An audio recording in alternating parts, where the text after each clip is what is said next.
statements after the 71-70 win over number 15 ranked Tennessee? I'm not usually at a loss of words. I usually can talk for a long time if you give me the opportunity to, but the resiliency that I saw in our team today was the team I know we can be, but it's also reflective of the program here that we're building and that we're running and the university overall. We talk a lot in our locker room about being proud of our effort and the ways that we've grown, but we're not satisfied. And there's going to be an ebb and flow to success, y'all. It's never going to be linear. But when you live in the world that we live in now, and there's all the distractions and the push for instant gratification, I told them before this game, there's a fork in the road for us. We've had a couple of really tough losses where we got smacked. We had one where we were really close on the road and we lost, and our team is tired of being right there. They said that we're tired of being right there. We want to be there. And I said, well, then let's keep working. So we had a week to continue to work, not only our team, but our staff, everybody on our staff, everybody on our team. We had the choice to take one of those two forks. Do we just, you know what, we're right there, or do we really lock in and say, no, we're going to get there now? Now's the time. I thought we did that. And you can't do it without great players. You can't. So, you know, these two here, Ayanna Moore, who's been with us through everything since the moment we got on campus, finally got a win today that she's been searching for. And she was a big, huge part of that. Not only the shots that she made, her communication and her defense, but also the way that she steps up and stays positive in the locker room, the way that she leads our team. Michaela Blakes comes in and does things that every single day, like that's why she's like, I'm not surprised. Every single day, that's what Michaela Blakes does in practice. So it's not a surprise that she was able to make that kind of play to help us win a game. And the same with Camille Pierre. But again, you know, to go back to what I said before, this is the type of game that we want to play in, that we want to expect to win. We expected to win today. Our football team, our men's basketball team yesterday, they're laying the foundation for this to be the expectation at Vanderbilt, not an anomaly. So for us, we're going to continue working towards that. We want to be a championship program and a championship team. And I do believe that today, this is the team that I know we can be and more. Go ahead and open up the floor for questions. Please state your name and your organization. We'll start with Aria Dearson. Go ahead. Yeah, Shea, what was what did you draw up on that final play, and then how did you see it go down? So the last week, one of the things that I thought we needed to be much better at is those kind of late game situations where, for me, it was more about simplifying. What are we going to do? Who are we going to go to? What's option A? What's option B? And making sure that we worked on it so that our players understood this is what we're going to go to. So those two things we worked on up until today, again in shoot around. And then those two things we ran back to back, and I thought they executed it perfectly. But that's a great example of what I'm telling you in terms of like, yeah, I push our players to be better, but I also push myself and our staff to be better. And for us this week, it was about simplifying our game plan, getting back to the basics and fundamentals of what Vanderbilt basketball is and who we need to be to win possessions, not to try to hit home runs. So I felt like today our effort was way more consistent on both ends. Our shot selection was good. There's still going to be runs, right, Chancellor? The basketball is a game of runs. But we didn't let it get out of hand. We responded. I was really proud of our defense. And to me, that's just kind of a microcosm. And you know, I tell my players all the time, they probably roll their eyes at me in the locker room, but that is a microcosm of life. It really is. You're going to get knocked down, you're going to get knocked down, you're going to get knocked down, you're going to do everything right and not get the result that you want. But in that moment, who are you? And what do you do? And when you have a group of people to help pull you along, to help push you along when you need it, that is bought in the same way and has the same goals and vision, then it's a really beautiful thing to experience. It's a fun thing to coach. I'm just really lucky that I get to be their coach, and every single day we're going to work on continuing to improve. After this win, this is just the beginning. Right here, Pat. Shea, you said progress isn't linear. It's not. But I would imagine along the way of building a program that there are certain milestones, and I'm wondering where beating your in-state rival ranks to you in terms of that. In terms of a result, I mean, for me, as the head coach here, I would have to say that the moment watching my team today from start to finish, watching them celebrate and do the things that we work on every day was number one. And then there's moments in years past where we didn't get that result, but I couldn't have been prouder of them, you know? And I thought we maximized our full potential. But in terms of the effort that we put in, the belief that these guys in the locker room have in me and in the program we're building and in Vanderbilt University and our administration and Candace Story Lee, the vision that we have, you know, it's not easy to buy into that. When in women's basketball, like Michaela Blake's could have gone anywhere she wanted to go, right? She chose Vanderbilt because she wanted to do something that's never been done before. And that she had to be a visionary to do that. I'm a visionary. I chose it for the same reason, because I know it can be done here. And the powers that be, you know, lay the foundation for us to be able to do the things and recruit these kids and give them a world-class education and make sure that they're part of a family on and off the basketball court. That is not hokey. That is real stuff here. That is real stuff. So these kids are supported on and off the court. They bought into the vision, and now they get to execute it. Today is a statement win because of that, because it proves that it can be done. And we, like I said, we're just getting started. We're just getting started here. So I would have to say this probably moves up to number one for me today. Julian in the back.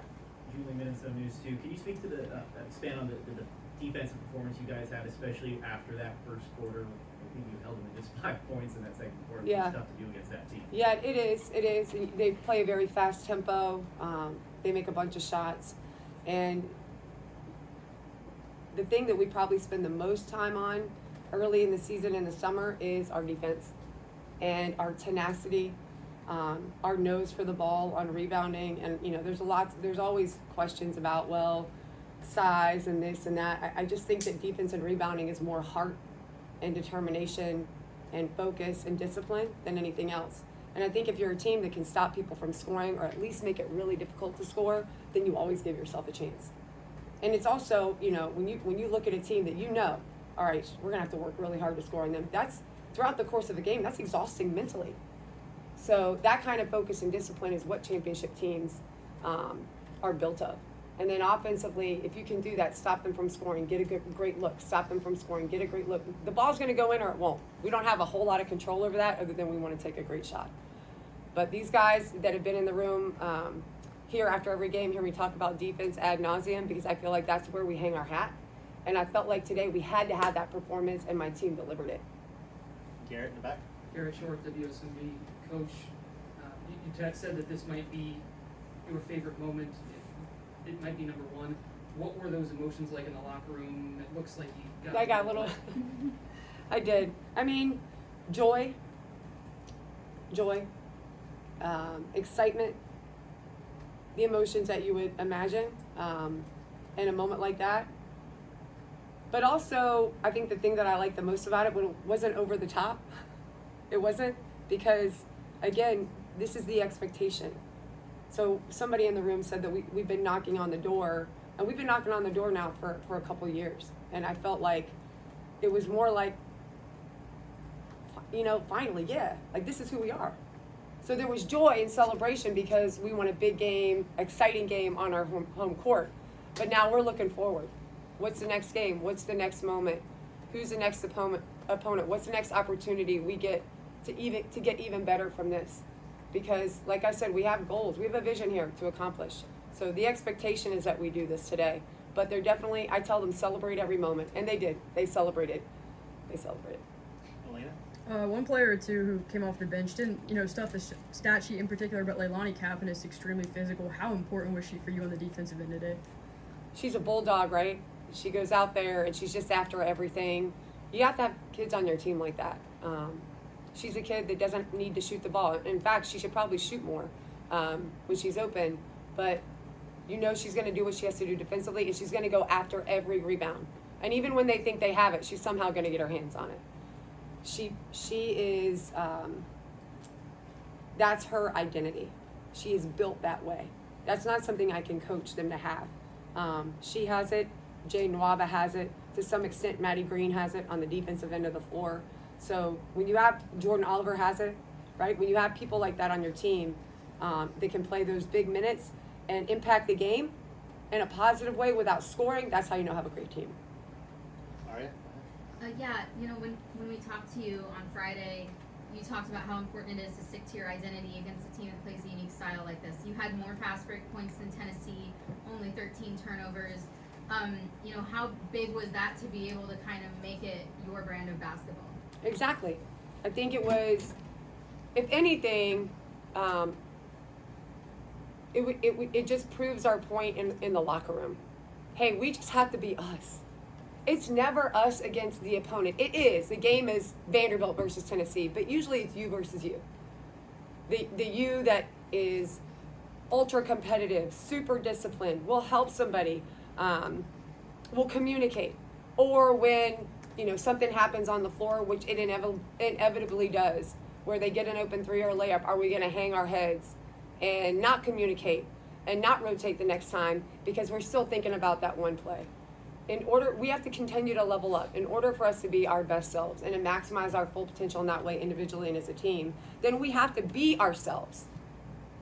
And we have to work on that every day, no matter who is in the other locker room, no matter where we travel to, no matter what championship we're competing for.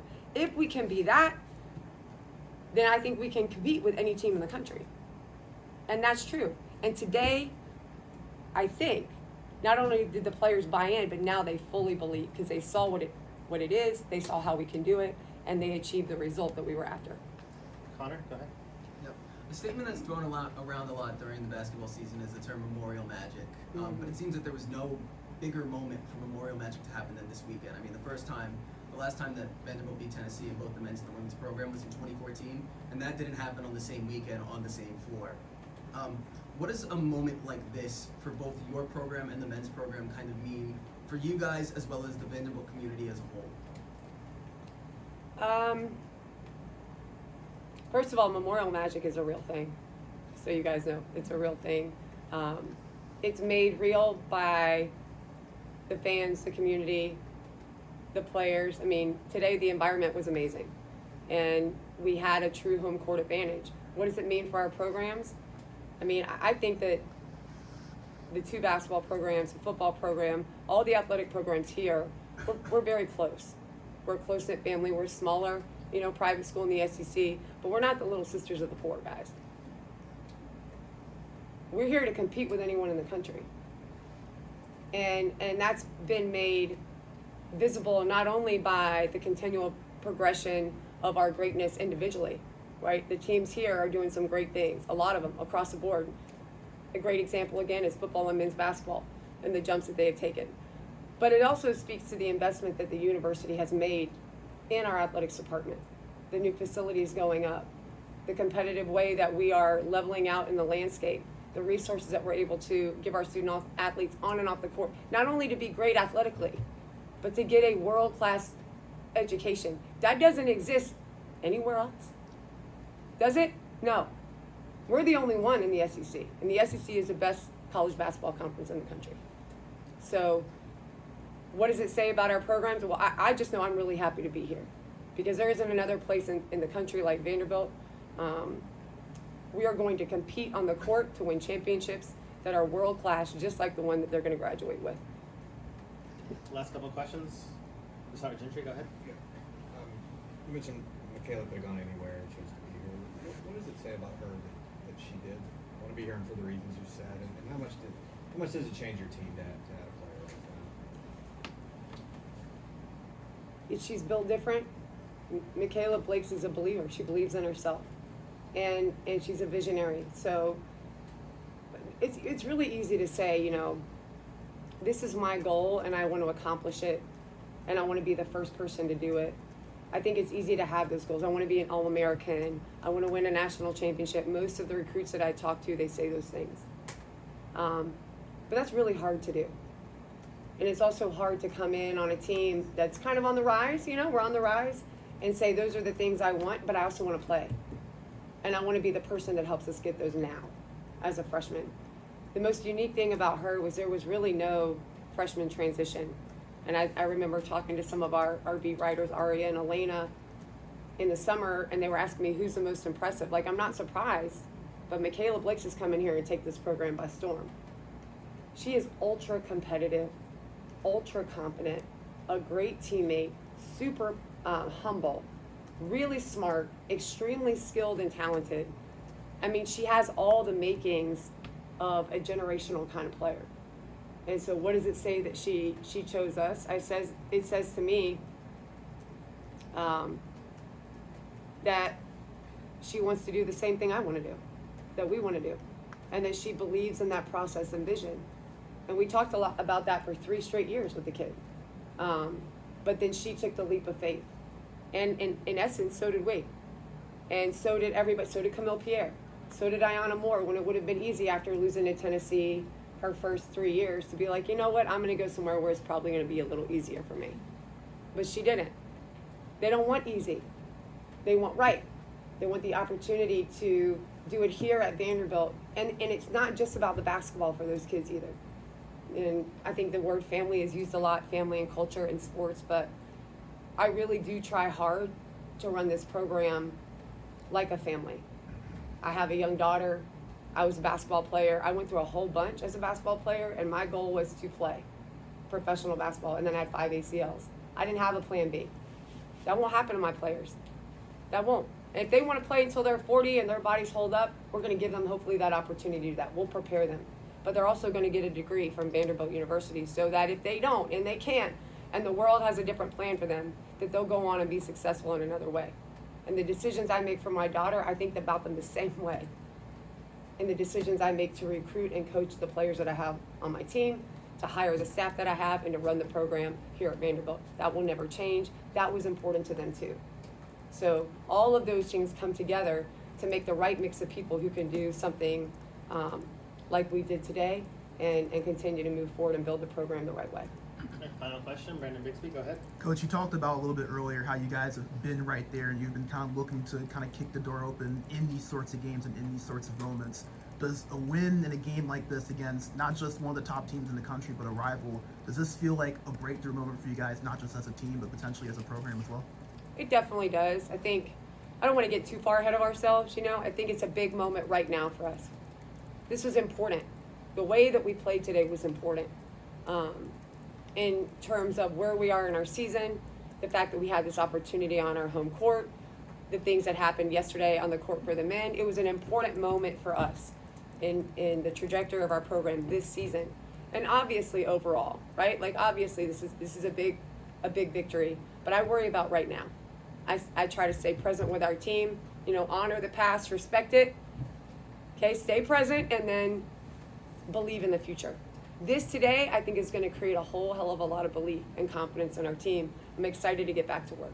All right, Coach, congratulations on the win. Thank you.